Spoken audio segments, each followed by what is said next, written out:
salutations, I am Scojo Insta360. Welcome everybody to the 360 Community Podcast, where you get to help dictate all the things we do. And one of the things that came in as a question from virtually everybody these days is, how is the app? How does it work? All that fun stuff. Now, in full disclosure, one of the biggest videos I've ever done was covering the studio software, and I want more views, so I'm going to do a little breakdown about the One R app. It's just released. I'm just going to go over the basics. I've got several videos that are going to be approaching all the different aspects of the app, but in this particular one, we're just going to go over the basics of video. We're going to do a little viewfinding editing, show you how to export, and also go over the functions of the camera and also for photos. Now, of course, the first thing you got to do is download the app onto an iPad or an iPhone. I've gotten to the point now where I tend to like to do most of my editing on my iPad just because it's a little bit bigger. It's fun to, have a little bit chunkier thing to move around with, but just download it. You can get it on the Insta360 site. Just go to the product, the One R, click on the downloads, download your app, you're rocking. If you click on the app and then click on camera, that will begin to connect you. You have to hit connect now. It'll show you a camera. You choose the camera you want and it'll start to connect. Now, this does take time, especially the first time out, so just be a little patient, but once it gets going, you're good to go. Click join for the Wi-Fi network and you will be in the camera mode. Now, I don't want to be in the camera mode. I'm going to hit go backwards and go into album, which is right next to the camera mode. And here is all my footage that I shot the other day out in my cross-country ski wilderness. Had some real fun out there. And so this is all I've got. Now you can see local, there's nothing there. Everything's on the camera. Now this brings me to one of the biggest, coolest things about the app right off the bat. Let's get to it.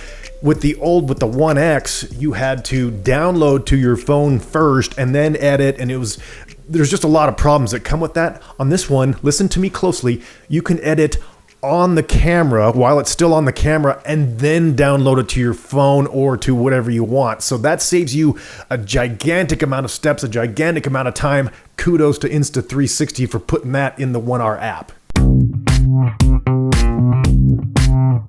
Okay, so I'm going to click on one of the clips, and it's in 360 now, but it will let me kind of pick. That's like an Instagram. I've got kind of traditional video. That's more like a Facebook story. Instagram again, so it gives all kind of different modes. Now, if you go to the little thing that is square with like a pen in it or a little arrow or a little thing, you click on that and it gives you all the functions you need.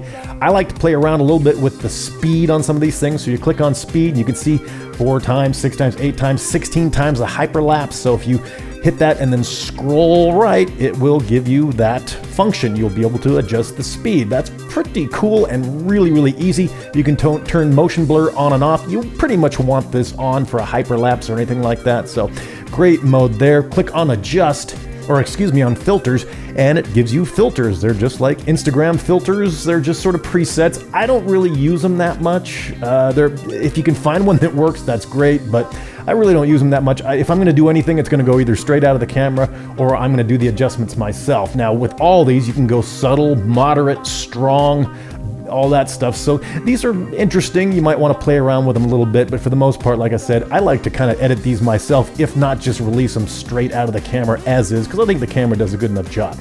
Click on adjust, and this gives you all the different things you want to play around with, your exposure, and basically it's just a slider. And what I recommend is don't get too caught up in the way you're supposed to do things. Just play around with these sliders. This will go basically from temperature, from warm to cold. With contrast, it's just basically, you know what contrast is. It's going to give you little or more contrast. You want to basically just scroll through these things until something looks good for you. Just use your own judgment. Don't worry too much about, looking up like, how am I supposed to do this? Just kind of scroll them back and forth. Saturation is for enhancing color. Highlight on this one, you won't notice that much with, because frankly, there are so many highlights on there that it's you're not getting much differentiation. Shadows, pretty obvious. I like to just scroll to it where it looks good for me. Tint, the next one is one that I hardly ever use. It basically just gives a certain different tint to it. That might be fun for something psychedelic. Doesn't really work that well for me. Sharpness I use just a little bit. It does help enhance the detail, but it does come at a cost. Now that's one thing to keep in mind, is all these things come at a little bit of a price. If you're going to do any enhancements, generally what you get some benefits from, there may be some bad things like noise added to your footage, or having things too crushed like the dark colors and things like that. So I would say use your processing sparingly. Okay, now what I'm going to do is click on the plus sign there, and it gives me a mode where I can choose all my different angles and all that fun stuff, from ultra wide to tiny planet. And this is something that's really just, you won't really know what to do with it until you're playing around with it. So I encourage you to just get on in there and play around with these different angles. You can swipe to the side so you can see yourself, make sure you have the right perspective, all that fun stuff. So that's a good way to get started. You click on it. Now look to the right below me. You see a little thing that looks like a 1R. Click on that, and that creates a thing called a Viewfinder Mode. Ah, the classic Viewfinder Mode. What is it? It's where you can start editing and keyframing just by moving your smartphone or your iPad. It is one of the coolest things ever. You have to press a little red button to start recording. You move your fingers or your thumb left and right. You have to hold it down, and it'll either pull things back or move things forward. You can do tiny planets, and by leaning over all that stuff. Let's show you how this works. Okay, so now I'm just kind of moving around, just taking a look around, trying to figure out where I want to start, and then I'm going to click on the red and pull way back. You can see how it goes tiny planet like that. I move it back towards the middle. It starts to get closer. If you move further to the right and push down or look down, that will give you tiny planet. If you look up, it will give you a reverse planet. So you've got a lot of different options all within this one screen, and it will render out a video that's just like a typical 16:9 video. So pretty soon you're now ready to share with your friends. Now there is another editing mode where you're going to do keyframing and all that stuff, and I'll get into that on another tutorial. What I want to encourage you to do is to try to learn how to use Viewfinder, because being able to edit like this rather than having to go move keyframe is a game changer. Got my clip. Now I'm going to push that square in the upper right and click on export fixed frame. It will access my photos, and I am exporting. Now I like to export to my iPhone album, but as you can see, you can share to Insta360, Facebook, YouTube, Messenger, all kinds of different things. So this is where you would do that, and also do your color plus and all that other fun stuff. So now I've got it saved to my iPhone album. From there, I can share it myself. I just like to keep these things on my phone as much as I can, but again, you can share them to social media directly from your camera. If you have the right cell phone or the right Wi-Fi or whatever else, you can do it straight from the camera out into the public. Now to create a story, go into local, hit create story. I want to go into my album. I've got two clips here, as you can see. I'm going to click on the first one. And there it is. And as you can see on either side, it's got a plus sign. If you click on that plus sign, it's going to bring in another clip. I'm going to choose that one. It's going to give me a preview to make sure I got the right one. And I'm good to go. Got my two clips, and now I've got an actual story to play with.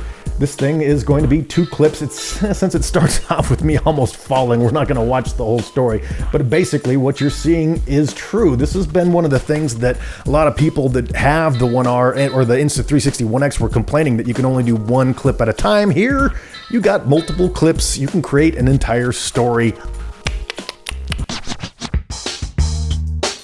And finally, we'll go into camera mode. This is where you can do all the different selections. You don't see much right now. You kind of see the camera is underneath a towel right here, so you're not going to see a whole lot, but you see how I'm scrolling through all the different functions you got here. Your bullet time, you've got your frame rates, you've got your white balance. You can turn log on and off. Log is something that at this point you don't really need to know that much about. It's a little bit more of a professional selection, but you've got so many options in this thing, including your white balance. So basically it just gives you either a warmer color or a cooler color when you adjust that, but I like to keep it on auto for the most part. Now I'm going to head over to photo, and photos are pretty impressive too. You've got the ability to shoot RAW, which again is something that you don't maybe necessarily need right now, but it's a way of making stuff look even better. It's just more labor intensive. You got your burst mode, you got HDR mode, you've got so many modes just on the camera. It's really quite impressive.